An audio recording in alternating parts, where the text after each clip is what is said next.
This is Cult Film Face Off. Hello and welcome to episode 47 of Cult Film Face Off. My name is Chet Roybis. With me as usual is Nick Leonard. Fly, pelican, fly. Thanks very much once again to Dangleberries at Junkerdenb on Twitter for this episode suggestion. This episode we're going to be looking at two, some would say seminal horror films from the late 1970s and the late 1980s. That's a bad way of putting it. Two horror films, anyway. That define decades. Yeah. From 1979, Phantasm, written and directed by Don Coscarelli, and Phantasm II from 1988, written and directed by Don Coscarelli. Also, obviously, we are going to start with the first film, which came out in 1979. Phantasm. A recently bereaved teenage boy named Mike teams up with his older brother and the local ice cream man to investigate a lanky grave robber and his haunting pint-sized minions. Phantasm. The delusion of a disordered mind. A phantom. A spirit. A ghost. For nearly 4 decades it has been contained, but evil always has a way of breaking free.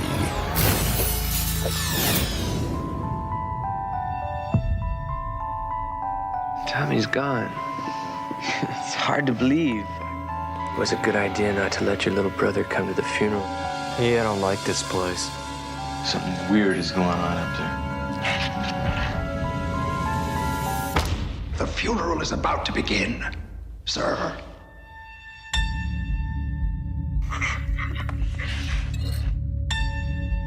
What's wrong with you? There's something up there. I saw it. You got some kind of an overactive imagination or something? I know you're not gonna believe this, but these things were here. Oh, give me a break. What we gotta do is lay that sucker out flat and drive a stake right through his goddamn heart.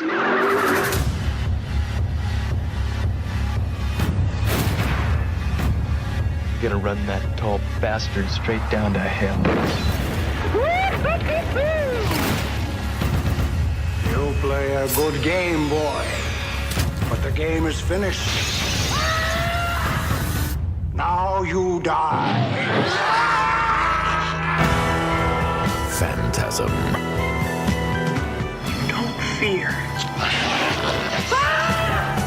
Okay, so Phantasm. I had not seen this before. Had you? I had seen it a very long time ago, but completely baked. I didn't finish it. I've seen the balls whizzing around killing people. So you watched it as an adult? It wasn't when you were a kid or anything like that? No, well... You weren't baked as a child? No, I wasn't baked as a child. But it was like, 16, 17, yeah. So I didn't finish it. It was put on, and that's all I remember about it. I've seen bits of it, but I've definitely had no recollection of it, and I didn't finish it. So, I mean, it didn't leave any impression at all? Apart from seeing the character of the Slim Man... Tall man. Slender man, slim man. The tall man. Yeah. Seeing the tall man and seeing those balls fly around. Yeah. There is actually only one ball. That's why the tagline of the second film was "The ball is back," because I don't think the balls are back. It would have, has a bit of a different ring to it. Although there is more balls in the second. There is far more balls in the second one. There's a golden ball and a couple of silvers. There is. Okay. Anyway, let's get back to the ball in hand. Yeah. Right. I mean, I hadn't seen this film until now, partially because when I was a kid, and this before you arrived today and we started recording this podcast, I was scouring Twitter trying to find out the story behind the UK VHS cover of Phantasm, which was a woman screaming while her hand goes see-through. Do you remember that image? A woman, and it just looked like an unappetising movie. Didn't it have a picture of a woman with eyes going through her hands that were held Yeah, up? that's what I just said. Yeah. Oh, what did you see through hands? You said, or something? Her hands disappearing, and it's going. Yeah, it looks like she's. I have seen that was the VHS re-release. That's what the cover was, right? Yeah, that's right. When I was a kid, that's the video I always saw in the video shop, and that scene's not in either of these movies. No, she's not in the movie. It's also the second one when that got released on DVD. That image was the cover, and I'm like, what's the story behind that image? Why did they put that on those movies in the UK? It doesn't make any sense. No, I mean, I remember very clearly Phantasm 1 and Phantasm 2 being pushed aggressively in video shops when I was a kid. I remember big Phantasm posters being put up. So they obviously made a mark back then. What do you think of them now? Or Phantasm 1. Phantasm 1. I haven't, in the history of, the very brief history of us doing this podcast, I haven't done this before, but I actually watched this film twice, because I watched it the first time last week, and I was pretty unimpressed. I felt like it was a series of dream sequences strung together. I felt like Albert Pien directed it because there's so much creeping around, long scenes that go on for way too long, and it felt like there was lots of padding in it. So I was basically completely happy with my opinion at the end. I was like, that it isn't a very good film. It hasn't, I found an interview with Don Coscarelli, and it's fairly recent. Somebody asked him, why is Phantasm still prevail? Why do people still love it? And the first word out of his mouth in response was nostalgia. So I thought, you know what? It's not a very good film. Didn't enjoy it. I just thought it was a bit of a flimsy movie. That was that. But it just kind of played in my mind, and I started thinking about it more and more. And I was like, I want to like it, and I feel like there's something more. So I ended up watching it earlier this week. And what did you get off your second viewing? I liked it a hell of a lot more. And I had it on while I was working, and I couldn't take my eyes off it. Whereas before, I was kind of like, what did you? I mean, what did you think? Okay, so it is very dreamlike. It is kind of lots of scenes. You're thinking, where is the narrative that these scenes are being hung on? I really liked what I liked about it was I thought the score was really effective. I thought the score was really good in it. The main theme was a little bit too... it was used a bit too much, but there were... This is something I noticed when I watched it the second time. There are kind of like a really slowed down air raid siren. Yeah. And I was like, whoa, this is really effective. The sound is really good in both these movies. I really like the sound of the balls as well. The soundtracking of those balls whizzing around is really good as well. This film is massively hampered by terrible acting. That doesn't help, yeah. I know it's a super low budget film, and I know that Don Coscarelli was, I think, in his early 20s, which is quite amazing to pull off a coherent feature when you're being so young. The reason why this is a cult film is two reasons. It's the tall man and it's the balls. I mean, the tall man is a genuinely very creepy... If you were a kid watching Phantasm, that guy's going to pop up in your fucking dreams. He's like an anorexic Patrick Troughton. Well, I mean, the problem I had with it at various points is... I think... Nowadays, he looks rather a lot like a pedo. No, he looks rather a lot like the British comic actor David Walliams. There's a load of scenes where I was just like, it looks like David Walliams in makeup. So when there was a couple of, the bit when he's walking down that street with that ridiculous walk, and he turns and looks, I was like, that can't, I mean, but the sound, the dong. But the fact that he resembles David Walliams did kind of take the chill factor off a little bit. Yeah, I didn't really get that. The older brother. The older brother is really bad. What is he doing in films? I mean, he's more wooden than Pinocchio. The little brother's not much better. I mean, it feels improvised at times. I mean, some of the dialogue exchanges feel completely improvised. I mean, there's a scene where the small boy is with a blonde-haired girl who is a terrible actress. It's like she's just read the lines and then rolled the camera. Exactly. And then the grandmother just starts cackling, laughing. And I'm like, has everyone just been shown the script 5 minutes before they started rolling? There are. I mean, I think there's some genuine laughs in this film, but I couldn't work out whether they were on purpose or not. I don't think they were. When the kid, the younger brother, is terrified in the graveyard, he runs screaming, and his older brother's trying to have sex with this girl. He turns around and said, "Oh, that's my brother. I think he's got some kind of a problem." I was like, is it? Am I supposed to take that quite seriously? It's ridiculous. That whole scene is quite funny because he's basically boning some chick on a floodlit grave. Yeah, right. Like, it's floodlit, right? Yeah, and also the fact that all of the lines that he says after his little brother goes screaming past him is he says with a pair of knickers in his mouth. He doesn't drop her knickers. I mean, like, that's meant to be played for laughs, right? I mean, there's also the bit when custard for blood. I mean, custard for blood. I like the that flying arachnid thing when they had it under a coat and they were just basically flying around. I mean, it was hard for me to tell. Again, I think that it's that those are kind of dreamlike moments, but I was like, are they supposed to be intentionally humorous? But that's kind of, that ended up charming me a bit more the second time, certainly. Yeah. I mean, when I think of like dreamlike horror, my go-to is just like Lucio Fulci, and like he is the guy that does dreamlike horror so well. Yeah. So I kept thinking of like, The Beyond, which is great. And thinking, this is certainly dreamlike horror, but I just don't think. I mean, it's really, it's really hampered by bad acting, like a bad script. But I mean, it's super low budget. It's by a guy who's a first-time director, and he's kind of trying stuff out. Yeah. And you can't begrudge somebody for trying. And it is the storyline itself. I mean, let's get to really sort of things that I thought were done very well. Is that I thought the whole look of the cemetery with the whitewashed walls was a really stark look and feel to it. I like it was creepy in there, and which is a pity where they completely threw that away for the sequel. They didn't have those stark sort of deco-y whitewash marble I do walls. wonder why they did that. It's very strange because it's completely. I mean, we'll talk about that. We'll talk about when the sequel comes up. But it has that kind of feel like you were peering into. He also shoots really wide. Yeah. So it looked. Yeah. It certainly didn't feel like it was. I mean, it was. I think it was entirely independently financed. It doesn't. It looks like the kind of thing that's like an A-list director did on the side while he was working on something bigger, because it does look kind of grand. Yeah. And it has that look and about sinister. It looks. Those white walls that just look sinister. It looks like you're looking into like a doll's house or something. It has this weird quality with all these people moving around in these big wide expanses. But yeah, it's visually, I mean, distinctive is, I mean, that's the least you can say about it. Yeah, visually distinctive, and you're never going to, if you're a young kid, watch it. I mean, let's get to the ball, right? I mean, the ball is it's just a brilliant fucking idea that these balls whiz around, they stick into your head, and then a ball goes through the centre of your skull, and then it just spurts out claret. Yeah. It's a brilliant little death device. You're not wrong.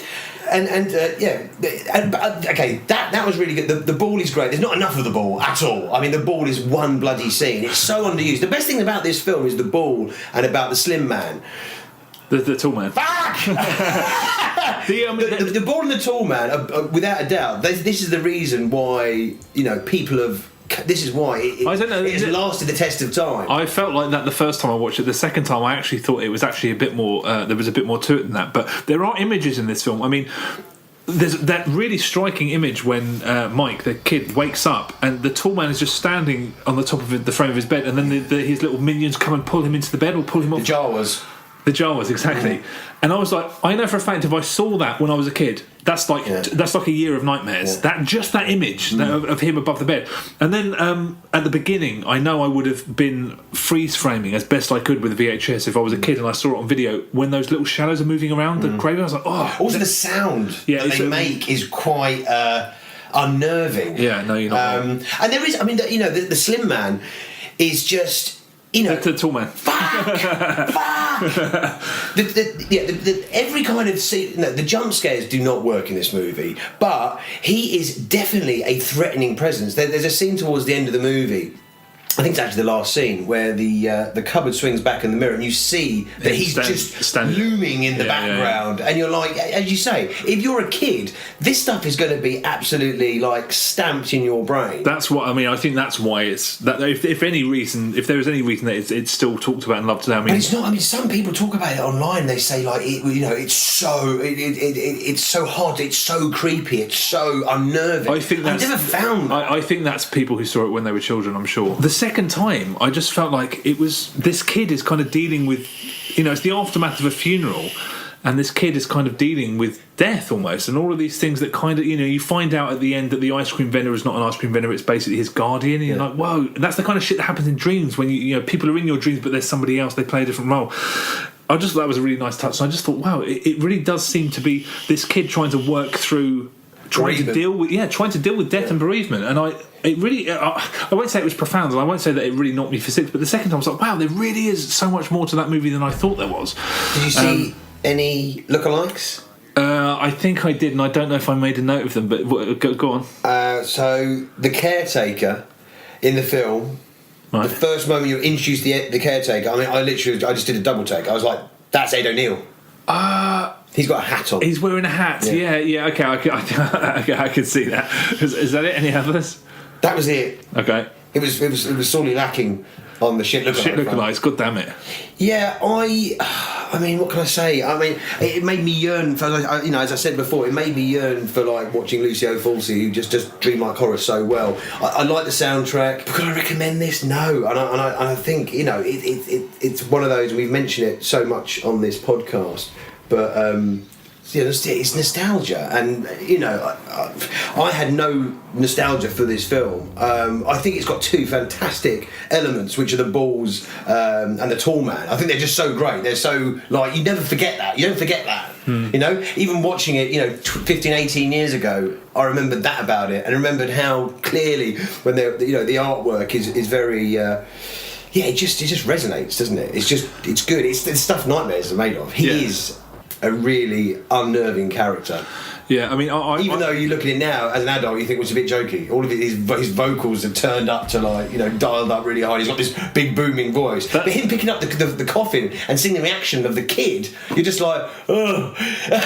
Yeah, it's a very unusual film, and I found the being able to tell how much of it was supposed to be funny, I found it quite tantalising. But this is all, I felt exactly like you did the first time I saw it. But I kept thinking, there's something about that film that I want to see again, and I kind of want to like it more than I did, and it just played in my mind. I watched it again. I thought, I'm not in any way convinced that it's some sort of classic, but I thought a lot more about it. So, you know, if I ever see it again, I've got no desire to see it again, but if I ever see it again, maybe I'll be like, oh my god. But I don't. I think the director's very astute to have said nostalgia is the reason why we're still talking about it. So I don't think I'll ever. And also, the premise itself is just very inventive. I mean, it's a good idea. I liked it anyway. Okay. But we'll move on to the next. Yes, let's move on to the sequel, which was made in 1988, written and directed again by Don Coscarelli, Phantasm II. Immediately after his release from a psychiatric hospital, Mike, now an adult, recruits his former guardian Reggie, and they go cross-country in an attempt to learn more about the elusive Tall Man. Phantasm II. Phantasm. The delusion of a disordered mind. A phantom. A spirit. A ghost.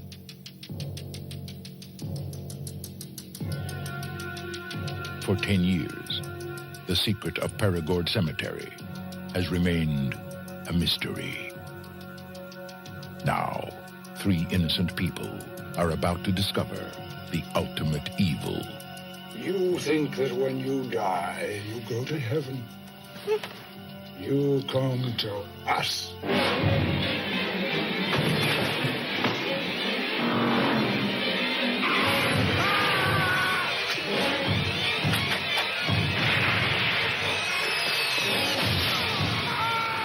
This summer, the ball is back.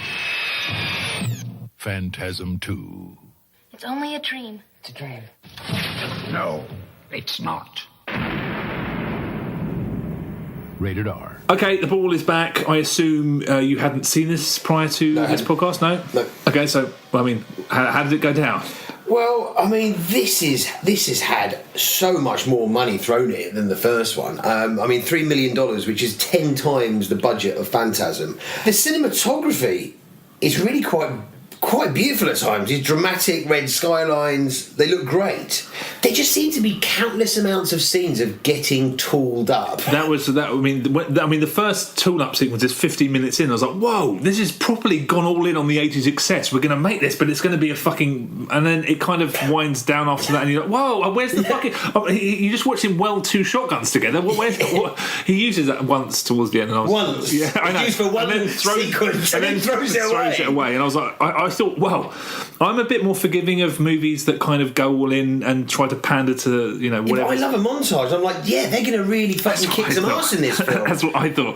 But when movies like this sort of tailor themselves around sort of the mass market and try to say, we're going to appeal to the masses, I am a bit more forgiving of those kind of movies than most people. But I was like, it threatened to do something and then it didn't do it. But it threatened to do it. I mean, it does that on a number of areas. I mean, the beginning as well, it really tries hard to take itself seriously. There's like a stark VO, monosyllabic wisdom talking about the streets are desolated. I was like, what the fuck? and then we're back at Perigord Cemetery. And I have to say, just to go back to the tooled up, is that no one looks fearsome holding a very small flamethrower, protective mask, and very tight stonewashed jeans. True that. Yeah. So what did you think? I was fascinated by this. I forgot to mention at the end of the original Phantasm, the end of the film, the very end of the film, I thought, was Wes Craven inspired by that? Because that's almost exactly the end of the original Nightmare on Elm Street. And I thought maybe there was, because I mean, there is a lot of talk online about how influential this film actually was. And what's interesting about Phantasm 2 is that 1987 Dream Warriors came out. This came out in 1988, and there are so many comparisons with Dream Warriors. There's a girl at the beginning who looks like Kirsten. Massively. She looks so much like Patricia Arquette, and I was like, this is very similar to the beginning of Nightmare on Elm Street 3. And then it's kind of about kids who have shared this delusion. They're having the same dreams, and they sort of there's crossover. And then there's this character who's called Alchemy, and she reminds me of the character Taran from Freddy 3. I was like, this seems like it's heavily influenced by Dream Warriors. There is a heavy amount of pilfering going on in this film. Not only Dream Warrior, Nightmare on Elm Street 3, but he rips off Texas Chainsaw Massacre 2. There's a subpart, terribly choreographed chainsaw duel in the middle of the film. Yeah, that's true. You've also got the golden ball, the red laser beam emits a sound which is exactly the same. That's exactly the sound of Star Wars lightsabers. Exactly the same. Really? Sound. I didn't notice that at all. Exactly the same sound. No way. They get sued for that shit these days. And obviously there's kind of Evil Dead 2 stuff in there. There's limbs getting lopped off. There's, very unsubtly, there's a huge head nod to Sam Raimi with one of the tall man's team is like crushing up, is basically hammering teeth, grinding teeth down and filling them into a bag which is labelled Sam Raimi. I didn't notice that. Yeah, Mr. Sam Raimi. No, oh god, fucking hell! I didn't notice that at all. It's the most unsubtle head nod ever. Yeah, really. And once again, you get more ball in this. Definitely, there's far more ball action, and there's point of view ball action. There's quite a nice kill in this. I quite like the death of the priest. I thought that was done quite well. I suspected that the first film was kind of senseless and meaningless. And then I watched it again, and I didn't feel that way. I don't think I need to see this film a second time to... This is a really haphazard cash-in that has it feels hollow because there's an incredible lull in the middle. Yeah. There's a couple of sort of high points, but I mean, it's not awful. I wasn't bored. Well, I kind of was bored in the middle. But it's kind of a flat rehash. And the fact that it kind of makes more sense overall, doesn't improve things. I like the fact that there's kind of a few morsels. It's kind of building the universe and explaining what's going on a little bit, which is... It doesn't really expand on anything that's been done in the first one. It's like an inflated version of the first one. You've got some really, really lazy scripting and things that are trying to moving the plot along. There's the main blonde female character. She picks up this long golden hat pin at the grandmother's house, and then you've just got a VO of the Slim Man going, "If you want her, come tonight." Oh, that's right. Yeah. I'm just like, what? I mean, that is fucking beyond. So that was just, it was just the plot. It was, there was more stunts in it. There was like a car rolling at one point. There was more action. But there's not enough kills. There's nowhere near enough kills. Yeah, I mean that's why it's so weird. We're like, because when it basically starts with a carry-on finale, like it carries on the last one and gives it the explosive finale they couldn't have afforded to do even if they wanted to. And then they do the tool-up sequence. I'm like, this is going to be awesome. And then they're on the road for ages. They're driving around, and it all looks pretty, but nothing's fucking happening. Yeah, and because the script is so shonky, you don't get any idea that these two guys are particularly building up camaraderie or anything like that. And then this girl out of nowhere just gets introduced. They pinch and she's... What's her name? Alchemy, who basically looks like Liv Tyler. And she wants a piece of the bald-haired, rat-tailed Reg the ice cream vendor, which leads to the most aggressive, dry humping ever committed to celluloid. Why do I not recall that? Oh my god, I was just like, this is so uncomfortable. What, he's dry humping? Is this meant to be funny? Yeah, she gets her kit off. Oh, when she's got underwear on, and then she's just orgasming riding Reg the ice cream vendor. That was definitely play for laughs, surely. But it's not funny. No, of course not. But I mean, this is a cash-in. I mean, honestly, there's a nice bit of gore in it. Where one of the Undertakers, who's taken out by the gold ball, he's got this really nasty, like the ball has kind of gone through his mouth and split his mouth open. It's literally only see it for a couple of seconds. I was like, oh yeah, that's actually a really nice bit of a nice bit of proper gore there. Yeah. And my favourite bit, and I wish there was just tons more of this, is when the tall man bitch slaps at the end of the film. He bitch slaps from the... I was like, why did you go around just bitch slapping everybody? Yeah. But yeah, unfortunately, there was not more of it. I mean, the fears that the first one played upon, they were all pretty standard. You know, confined spaces, the occult, adults in general, Jawas, Wiggly. But the second one, it's not really playing on any sort of traditional fears. It's just It's like, I mean, it is just a cash-in sequel, but they couldn't just go all out. You know, I'm a big fan of the Dream Master, which is the least horror-like. I mean, it's not a horror film. It's where they took Freddy and tried to make him into a fucking cartoon, and they, you know, did very well off it. I thought this was going to be like that, and I don't mind movies like that just say, fuck it, it's the 1980s, let's throw a load of money, let's have a bit of action, let's fucking fuck it being a horror film. Because this is just as unsuccessful as a horror film as a Dream Master, but it doesn't have all of that great shit in it. No. I just think it's, I mean, the only reason it's interesting to me is that I think I'm fascinated by how many similarities there are to the... Not the original Wes Craven script, but the film version of Nightmare on Elm Street 3. So has this made you want to go and track down Phantasm 3 and Phantasm 4? No. And The Harbinger, which is the latest one, which is, I think it came in the last couple of years. The Harbinger? Is it called The Harbinger? Ravager. Ravager, oh no, there was fairly recent. No, I mean... 2016, yeah. The problem these days is that everything, you have to want what you want and then you go and get it. If those movies were on TV, hell yeah, I'd watch them. Well, would I? I mean... If they were on at exactly the right time when I wanted them to be, I mean, this is the fucking contradiction, isn't it? I'd have to want to go there and get them when I want them, but at the same time, if it popped up on TV, I mean, basically, no, the answer is no. I don't really give a shit. But I was, I mean, to be honest, I would definitely watch an old print of Phantasm. I'd definitely go and see that. But the sequel and, yeah, I mean... Yeah. I mean, so basically what I'm saying is Phantasm is better than Phantasm 2. Yeah, well, I wouldn't disagree. Yeah? You think that that's the... Yeah. Okay. All right, well, so there you have it. Phantasm is better than Phantasm 2.